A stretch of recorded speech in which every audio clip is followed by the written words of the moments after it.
color. The continuing story of Peyton Place.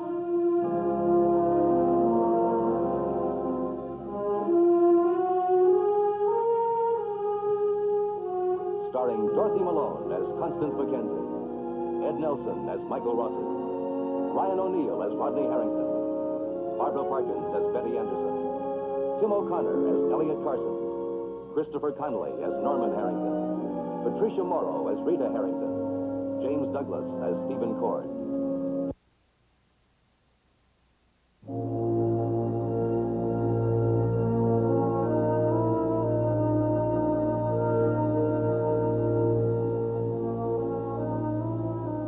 Norman Harrington, unable to sleep on a hot and troubled night, has wandered out into the Peyton Place Square, trying to find a way to feel a little less guilty about his young wife's pregnancy.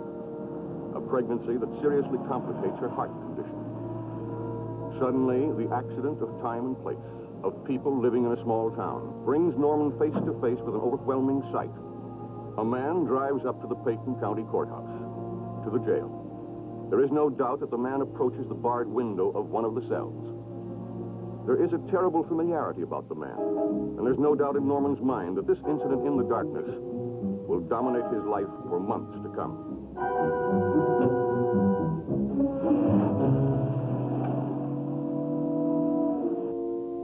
George!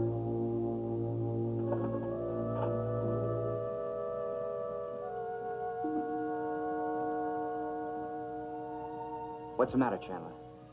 I thought I'm burning up inside. I don't know what's the matter with me. I was to 102, 103 temperature. You'll be all right tomorrow. Well, I don't know. I don't know what's the matter. I got a sharp pain in my side. Well, maybe I got appendicitis. I never had my appendix out. Look, relax, Chandler. You'll be all right tomorrow. Please get me some water. I gotta have some water. All right, get your pitcher.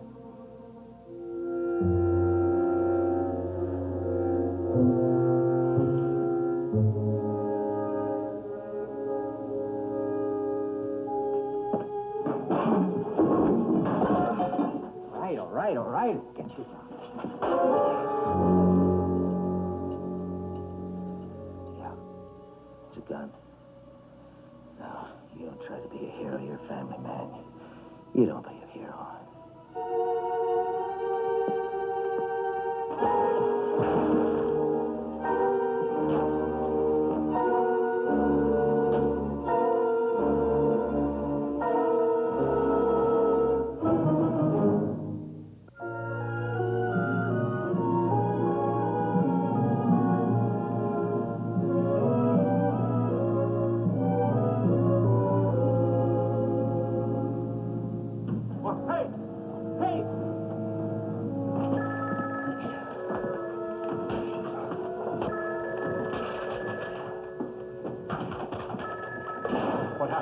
Get those phones for me, will you? Clarion? Right? Oh, just a second. Elliot? Tell them to call the UPI of the AP in half an hour. Call the UPI. What? Oh. He says it is the UPI. What? He says it is the UPI. Well, get his name. Tell him we'll call him back in about 15 minutes. Give me your name and phone number. Call you back in 15 minutes. Yes? All right. Get this one, will you? Hello? Must have heard me coming. Chandler escaped. What? Yeah. About 3 o'clock this morning. Fake sickness of some kind. It all called the guard over, stuck a gun in his ribs, whacked him over the head, and then took off. Oh. At least they can't get at Rachel anyway. They're setting up a 24-hour guard around her room. Where did he get a gun? Now, you tell me, Dad. You tell me. Who all went in to see him? We had Harrington, because Chandler worked for him. Larry Gardner, the public defender who got stuck with Chandler. And then there's Charlie Hagan, who works at the White River Herald. And Lee Weber. Yeah, Lee Weber. He was a friend of Chandler's. In fact, the only friend that Chandler had. Yeah. Did Lee own a gun? Well, not according to the police license file. Nobody around here would sell him one after what happened. Well, Gardner and Hagan are clean. You're going to try and tell me that Harrington did it?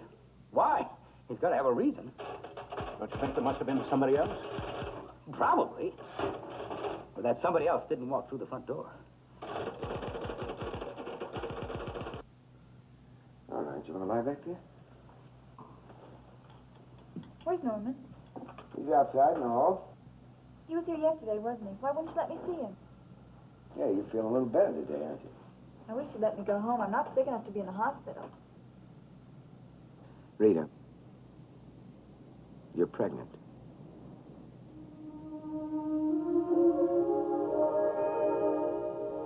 Are you sure? Yes, quite sure. How wonderful. Now, wait a minute. It may not be all that wonderful. I asked you and Norman to wait, remember? Baby. Oh, I'm so happy. Please don't say anything awful right now. Can I see Norman? All right, Ken. But just for a minute. I want you to get some rest.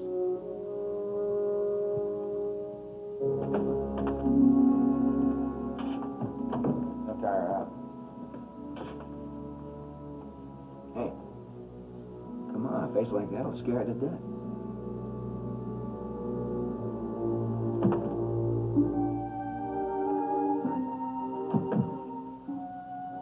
Oh, no, we're going to have a baby. Yeah, I know.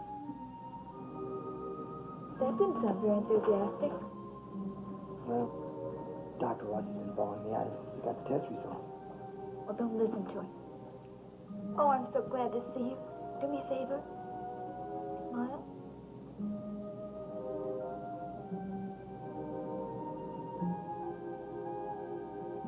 I don't want anything to happen to you. Nothing's going to happen to me, I promise. Suddenly, it's very important for me to stay well, and I will. Don't worry.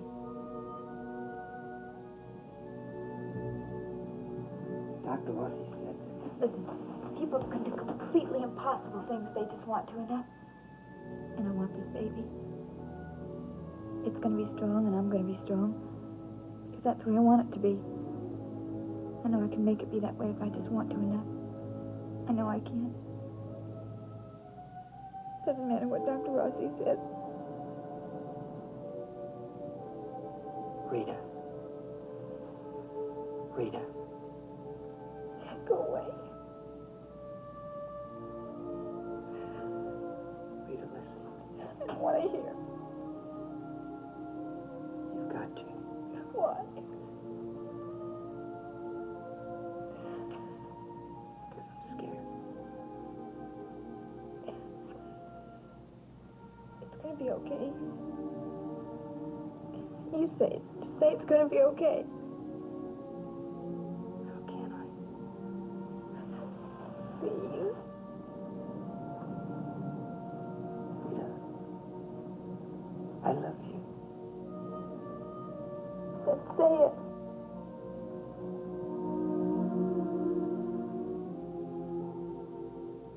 It's going to be okay.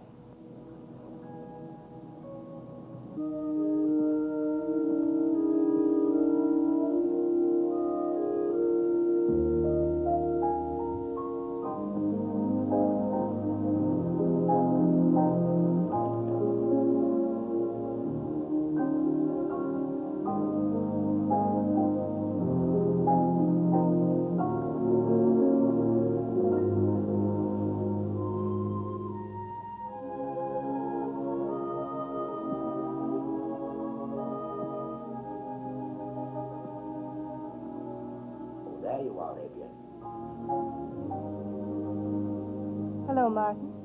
I've been looking for you. I took a walk. I'm curious to know what you think. What your impressions are. The grounds are lovely, beautifully cared for. I want to know what you think about Stephen. I really haven't thought much about him. I wish I could steal your gardener. He must be a very talented man. He's managed to keep everything pruned and clipped. Yet very charming. I'm happy my garden pleases you, Adrienne. But I'd rather discuss Stephen cause. All right, Martin. I found Stephen rude, ill-mannered, and hostile. Oh? I've met dozens of young men like him. They used to flock around my husband. They come in various needs and assorted egos, ranging from large to overpowering. But in their well-tailored suits, they're all alike. Cold, self-centered, calculating. And in Stephen's case, extremely hostile. In other words, you thought a great deal about Stephen Gard. In other words, Martin, your plan won't work. I can understand your reluctance to discuss the subject. He did put on quite a show. You seem amused. Only because of his Pavlovian reaction. It was exactly what I anticipated. But didn't you ring the wrong bell? Exactly the right bell. I've been observing Stephen for several years. He has a distinctive behavior pattern. He's quite predictable. And what you anticipated was instant antagonism. Oh, I knew he'd have a strong emotional reaction to you. But I didn't dream it would assume such proportions. Am I supposed to be glad that you aren't disappointed? You should be pleased that things are going as well as they are. No, Martin, I don't agree with you. I don't think your plan has a chance. Why don't you let me decide? Or would you rather leave us? Is that what you want? No. Good. This is the best place for you. Isn't it, my dear? You certainly don't want to go back to Boston.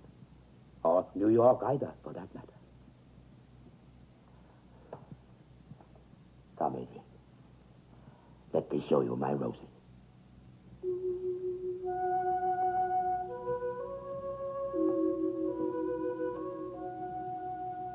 Adrienne?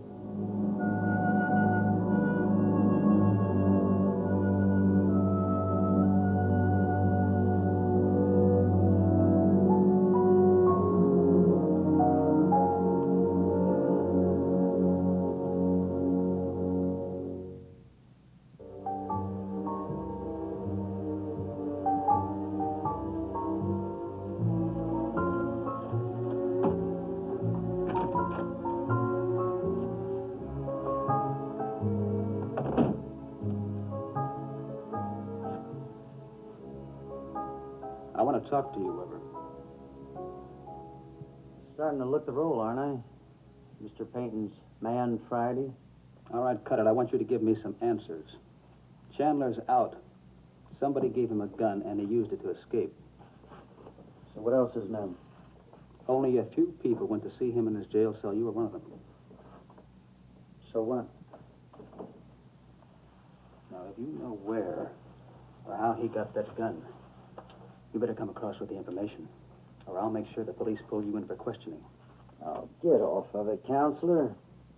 You know, the police don't have a thing on me. For that matter, neither do you. Oh, Mrs. Van Lyden. Bring the car around, Weber. I'm taking Mrs. Van Lyden for a drive up the coast. Yes, sir. Mrs. Van Lyden admires my roses. Well, I don't blame her. His roses are remarkable, aren't they, Mrs. Van Lyden? But then, so many of his hobbies are.